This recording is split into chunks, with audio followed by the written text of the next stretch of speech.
और लोकसभा चुनाव में शानदार प्रदर्शन करने के बाद यूपी में इंडी गठबंधन का जोश हाई है और आने वाले उपचुनाव को लेकर दोनों दलों ने मंथन शुरू कर दिया है।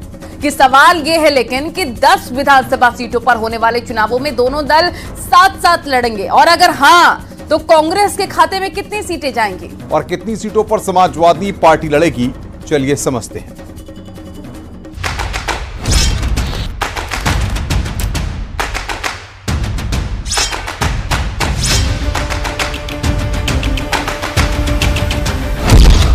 उपचुनाव की बारी, दो लड़कों की क्या तैयारी।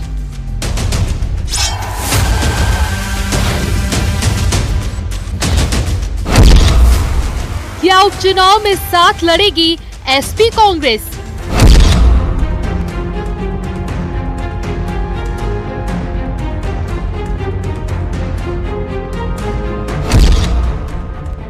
दस सीट गठबंधन रिपीट, तो किसे कितनी सीट?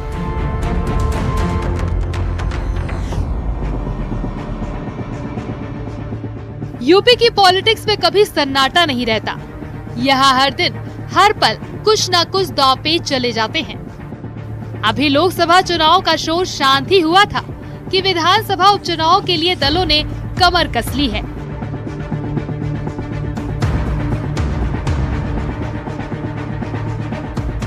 दस विधानसभा सीटों पर होने वाले उपचुनाव की जमीन तैयार हो चुकी है, लेकिन एक बड़ा सवाल ये है कि क्या अखिलेश और राहुल की दोस्ती सूबे में भी जारी रहेगी, क्योंकि यूपी के 9 विधायक अब सांसद बन चुके हैं। दरअसल बीते लोकसभा चुनाव के दौरान 10 विधायक जीतकर सांसद बने हैं, जिसके चलते इन सभी सीटों पर विधानसभा उपचुनाव कराया जाएगा। ऐसे में 10 विधानसभा सीटों में से 5 पहले ही समाजवादी पार्टी के पास है और 5 भारतीय जनता पार्टी के पास है। लेकिन इस दौरान कांग्रेस भी इन विधानसभा सीटों पर चुनाव लड़ना चाहती है। लेकिन अगर 2022 के आंकड़ों की बात करें तो 10 विधानसभा सीटों में से कांग्रेस ने करहल को छोड़ सभी 9 विधानसभा चुनाव में चुनाव लड़ा था, लेकिन सभी 9 सीटों पर कांग्रेस की जमानत जब्त हुई थी। जिन विधानसभा सीटों पर उपचुनाव होना है, 4 सीटों पर सपा का कब्जा था, जबकि 6 सीटों पर बीजेपी काबिज थी। यानी 10 खाली हुई सीटों में कांग्रेस शून्य थी। ऐसे में बड़ा सवाल ये है कि अगर एसपी कांग्रेस साथ आए, अखिलेश कांग्रेस को कितनी सीट देंगे? उत्तर प्रदेश में आगामी दिनों में विधानसभाओं के उपचुनाव होने हैं। कांग्रेस पार्टी इस उपचुनाव में इंडिया अलायंस के साथ मिलकर लड़ेगी। कल हमारी एक बैठक हो रही है प्रदेश में, जिसमें हमारे प्रदेश के नेताओं के जरिए एक चर्चा होगी कि उपचुनाव में किस तरीके की रणनीति लेनी है। फिर हाई कमान हमारा डिसीजन करेगा किन सीटों पर इंडिया अलायंस के साथ मिलकर हम लोगों को चुनाव लड़ना है। कांग्रेस का दावा 2024 छोड़िए 2027 के चुनाव तक का है, लेकिन बहुत कम चांस नजर आ रहे हैं कि कांग्रेस उपचुनाव में दावेदारी ना ठोके। सवाल ये है कि 2022 के प्रदर्शन को अगर आधार बनाया गया तो गठबंधन में उसके खाते में कितनी सीटें जाएंगे, क्योंकि 10 में से 9 सीटों पर कांग्रेस की जमानत जब्त हो गई थी। एक सीट करहल पर कांग्रेस लड़ी ही नहीं थी। सवाल ये है कि 2022 में इतने खराब प्रदर्शन वाली इन सीटों पर कांग्रेस की तरफ से दावेदारी क्या होगी।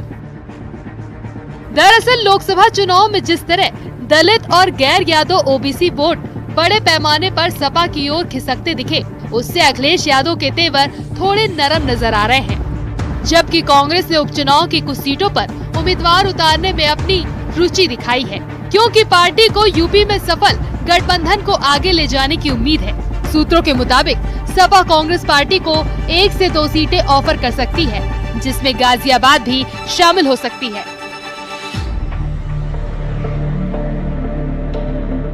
फिलहाल उपचुनाव की जंग इतनी आसान नहीं होगी, क्योंकि बीजेपी अयोध्या जैसी सीटों पर हार के बाद हर दांव सोच समझ कर चल रही है।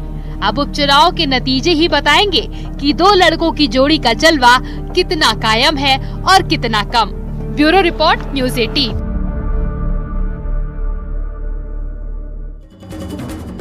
प्रधानमंत्री नरेंद्र मोदी की अध्यक्षता में केंद्रीय कैबिनेट की बैठक हुई। इसमें 5 बड़े फैसले आज लिए गए। सरकार ने 14 फसलों की एमएसपी बढ़ाने का फैसला लिया और इससे किसानों के खाते में 2 लाख करोड़ रुपए सीधे जाएंगे। धान का नया एमएसपी 2300 रुपए होगा। इसमें 117 रुपए की बढ़ोतरी की गई है। 2013-2014 की बात करें तो धान की एमएसपी 1310 रुपए थी। केंद्रीय मंत्री अश्विनी वैष्णव ने बताया कि प्रधानमंत्री नरेंद्र मोदी चाहते हैं कि एमएसपी 1.5 गुना होनी चाहिए और इस बार जो एमएसपी तय की गई है उसमें आपको नजर भी आएगा।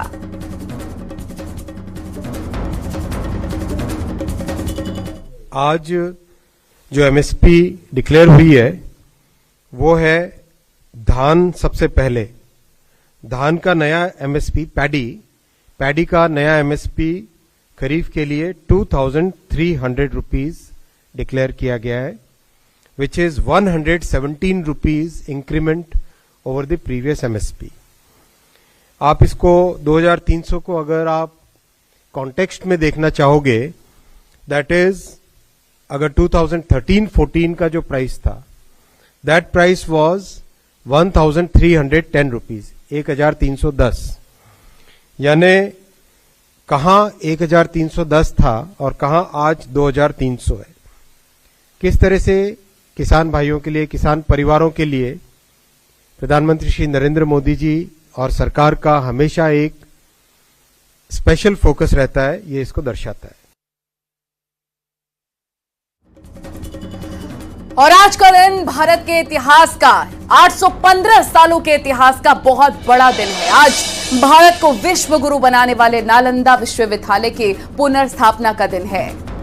जिस नालंदा विश्वविद्यालय को एक विध्वंसकारी मानसिकता और ज्ञान से नफरत वाली सोच ने 815 साल पहले जलाकर बर्बाद कर दिया था, वो अपने राख से फिर से खड़ी हो गई है। ये शुभ काम भी प्रधानमंत्री नरेंद्र मोदी के हाथों ही हुआ है। प्रधानमंत्री ने बिहार के राजगीर में नालंदा विश्वविद्यालय के नए परिसर का उद्घाटन किया। 815 साल बाद नालंदा यूनिवर्सिटी को उसका पुराना वैभव फिर से वापस मिल गया। राजगीर में नालंदा विश्वविद्यालय की परिकल्पना भारत और पूर्वी एशिया शिखर सम्मेलन के सदस्य देशों के बीच एक संयुक्त सहयोग के रूप में की गई है। इसलिए नालंदा विश्वविद्यालय के उद्घाटन समारोह में 17 देशों के मिशन प्रमुखों सहित प्रतिष्ठित लोग शामिल हुए। नालंदा विश्वविद्यालय की स्थापना भारत की संसद द्वारा नालंदा विश्वविद्यालय अधिनियम 2010 के माध्यम से की गई। लेकिन विश्वविद्यालय के निर्माण कार्य में तेजी 2014 में आई, जब केंद्र में नरेंद्र मोदी की सरकार बनी। और ये सही मायने में विश्वविद्यालय है क्योंकि इसके निर्माण में 17 देशों की अहम भूमिका है। किन देशों ने नालंदा की परिकल्पना में अहम भूमिका निभाई है, अब वो भी जान लेते हैं। इन देशों में Australia, Bangladesh, Bhutan, Brunei, Cambodia, चीन, Indonesia, Laos, Mauritius, Myanmar, New Zealand, पुर्तगाल, सिंगापुर, दक्षिण कोरिया, श्रीलंका, थाईलैंड और वियतनाम शामिल हैं।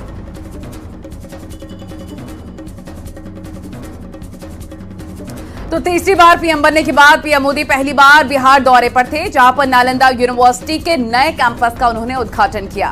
पीएम ने प्राचीन नालंदा खंडर को बारीकी से देखा और उसके बारे में जानकारी ली। इस कार्यक्रम में विदेश मंत्री एस जयशंकर और आसियान देशों के प्रतिनिधियों समेत 17 देशों के राजदूत भी शामिल हुए। प्रधानमंत्री ने कहा कि नालंदा आना मेरा सौभाग्य है। नालंदा एक पहचान है, सम्मान है। नालंदा एक मूल है, एक मंत्र है। उन्होंने कहा कि आग की लपटों में पुस्तकें भले जल जाएं, लेकिन लपटें ज्ञान को नहीं मिटा सकती। नालंदा केवल नाम नहीं, हमारी पहचान है। दुनिया के कई देश से छात्र यहाँ पर आने लगे हैं। यहाँ से वसुधैव कुटुंबकम का संदेश दिया जा रहा है। नालंदा का अर्थ है न अलम ददाति इति नालंदा, अर्थात जहां शिक्षा का, ज्ञान के दान का अविरल प्रवाह हो। लगातार तीसरी बार प्रधानमंत्री बनने के बाद नरेंद्र मोदी 10 दिन के भीतर पहली बार बिहार दौरे पर आए। नालंदा की धरती से प्रदेश के गौरव को जनता को समर्पित भी किया। पीएम मोदी ने नालंदा यूनिवर्सिटी के नए कैंपस का उद्घाटन किया। इससे पहले प्रधानमंत्री ने करीब 1600 साल पुराने नालंदा खंडहर को बारीकी से देखा भी। अपने संबोधन में पीएम ने कहा कि नालंदा नाम ही नहीं, हमारी पहचान है। बिहार अपने गौरव को वापस लाने के लिए जिस तरह विकास की राह पर आगे बढ़ रहा है, नालंदा का ये कैंपस उसी की एक प्रेरणा है। नालंदा यूनिवर्सिटी के नए कैंपस के उद्घाटन के मौके पर सीएम नीतीश कुमार ने मंच से कहा कि यूपीए की सरकार ने बिहार की इस विरासत को आगे बढ़ाने में लटकाया, जबकि एनडीए की सरकार ने नालंदा यूनिवर्सिटी के काम को काफी आगे बढ़ाया। इस नए नालंदा विश्वविद्यालय को अंतर्राष्ट्रीय स्तर का बनाना था। इसके लिए हमने केंद्र सरकार से अनुरोध किया। उस समय के केंद्र सरकार था, उसको भी हम लोगों ने अनुरोध किया, इन्होंने कह दिया था, तो वो तो कुछ जल्दी सुन नहीं रहे थे। आदरणीय प्रधानमंत्री जी यहाँ पर पधारे हुए, इनकी सरकार बन गई थी और उसके बाद सही मायने में और काम शुरू इनकी सरकार ने करवाया। आधुनिक नालंदा विश्वविद्यालय के कैंपस में एक इंटरनेशनल सेंटर बनाया गया है। 2000 लोगों की क्षमता वाला एमपी थिएटर भी बनाया गया है। फैकल्टी क्लब और स्पोर्ट्स कॉम्प्लेक्स भी बना है। यहाँ 250 लोगों की क्षमता वाला योग सेंटर भी बनाया गया है। एक मेडिकल सेंटर और कमर्शियल सेंटर भी बनाया गया है। इसके अलावा कैंपस में एक गेस्ट हाउस का भी निर्माण कराया गया है।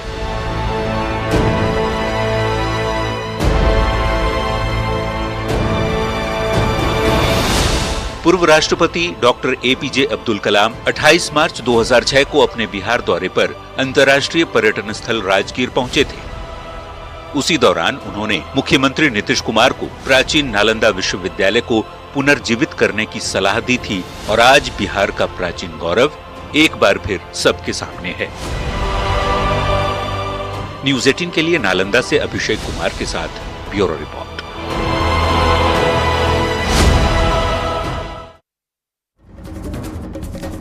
दुनिया के सबसे बड़े लोकतांत्रिक देश भारत में लगातार तीसरी बार मोदी सरकार बन गई है, लेकिन 2024 के चुनाव में वोटर्स को प्रभावित करने के लिए विदेशी दखल का खुलासा हुआ है। ये पूरा मामला क्या है, इस रिपोर्ट में आपको दिखाते हैं।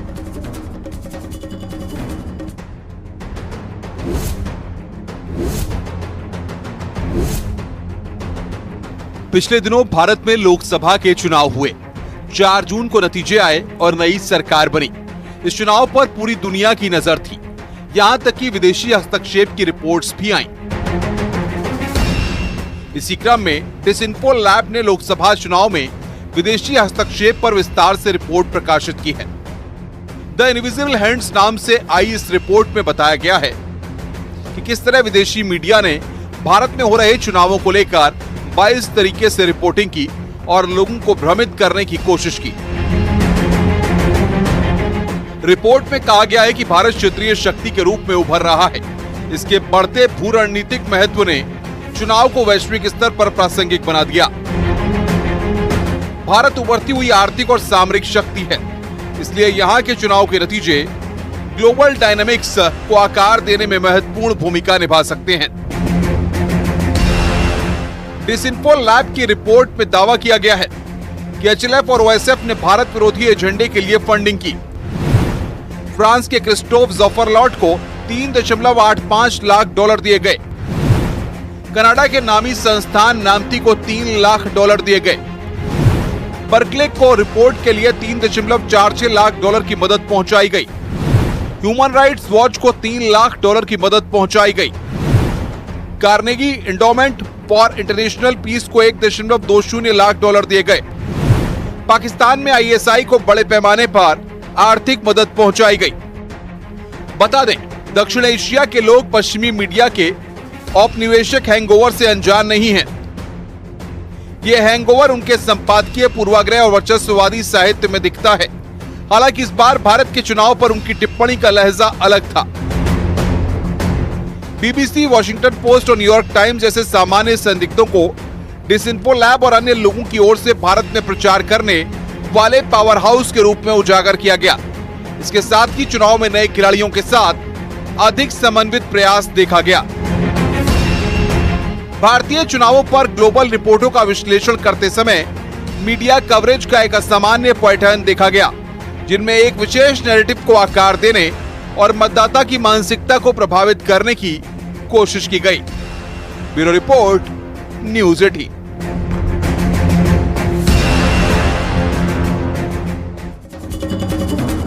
और इन्हीं तमाम खबरों के साथ लाख टके की बात में आज के लिए फिलहाल इतना ही। खबरों का सिलसिला न्यूज़ 18 पर लगातार जारी।